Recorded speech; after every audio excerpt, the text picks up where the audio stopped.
Quand j'étais gamine, apparemment j'avais envie d'être championne du monde. Après, je crois pas que j'avais la notion de ce que voulait dire un globe de cristal.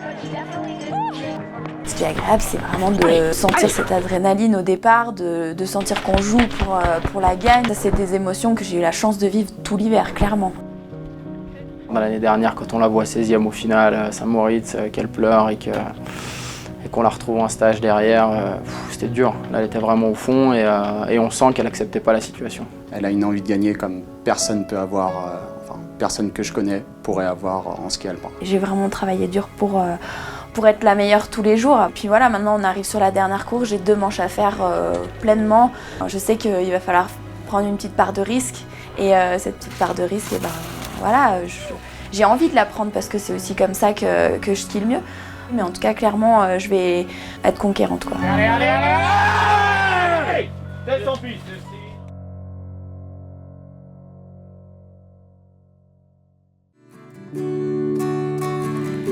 Ce que j'ai appris de mes dernières saisons et aussi de celle-ci, malgré tout, c'est que d'une saison à une autre, déjà, tout est possible. Il n'y a pas eu de déclic, elle s'est perdue à un moment. Et grâce à ses grosses qualités de travail, elle a retrouvé des niveaux de confiance élevés à l'entraînement qu'elle a su retrouver en course. Je commence petit à petit aujourd'hui à connaître les leviers, les outils dont j'ai besoin pour justement faire un ski engagé, faire mon meilleur ski.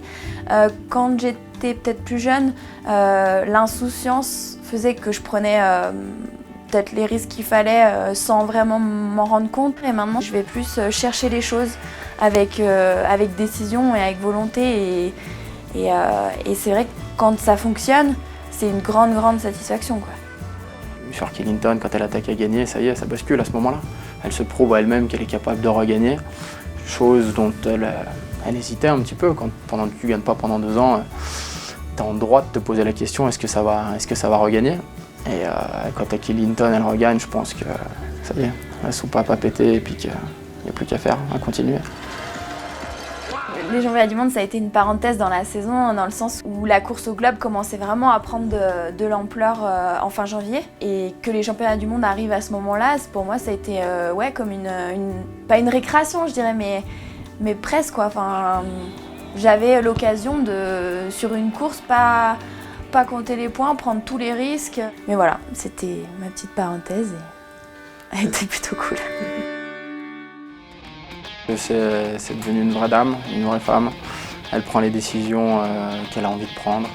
Elle les prend en concertation avec son staff, avec l'entourage qu'elle a choisi. Et aujourd'hui, je pense qu'elle a les clés du camion.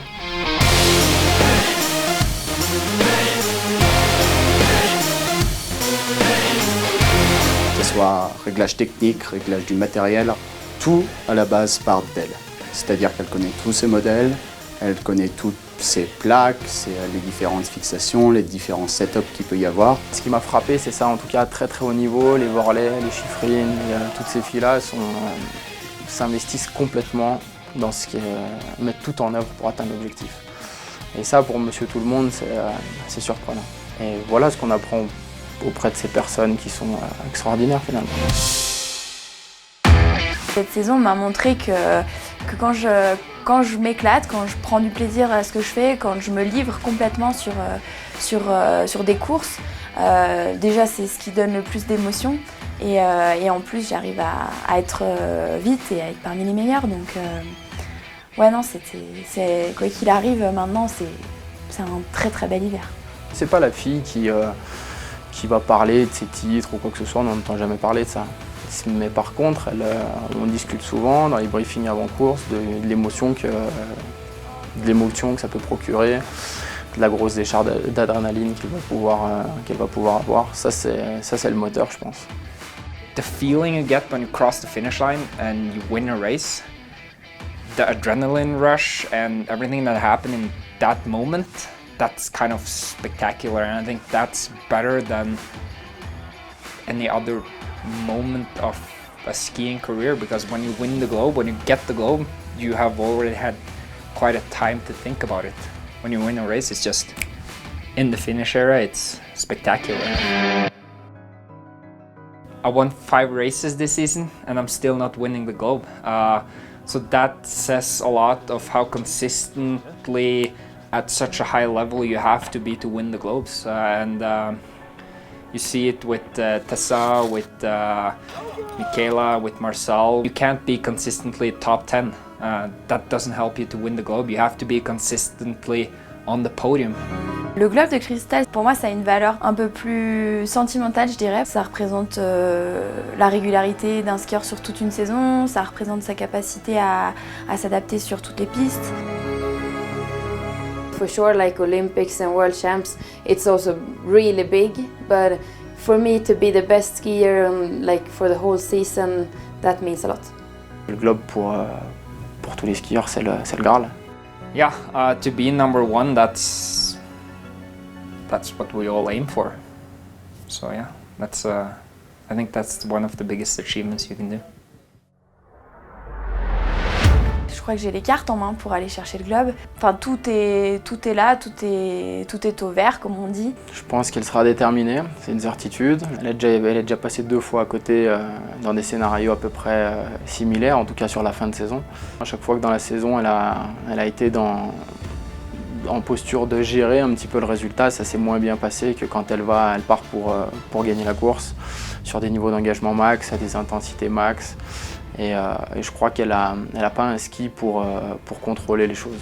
Je crois qu'elle est très efficace et sûre d'elle quand elle est pleinement engagée dans ce qu'elle fait. Cette piste-là, la moindre pente, le moindre DLR, on l'attaque. D'accord? Ça, c'est l'impératif. La neige revient à partir de la deuxième banane. On continue jusqu'à la dernière. Cette dernière course qui a plus excitant, je dirais, et ce qui met un petit peu aussi de pression, c'est que ça reste du ski, ça reste un sport aléatoire. Et pour moi, me livrer, c'est vraiment tout donner sur la manche, sans avoir aucune retenue. Défonce-moi cette course. Allez, Go! Allez!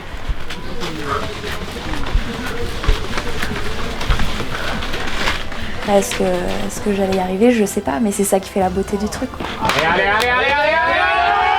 Allez! Test en piste!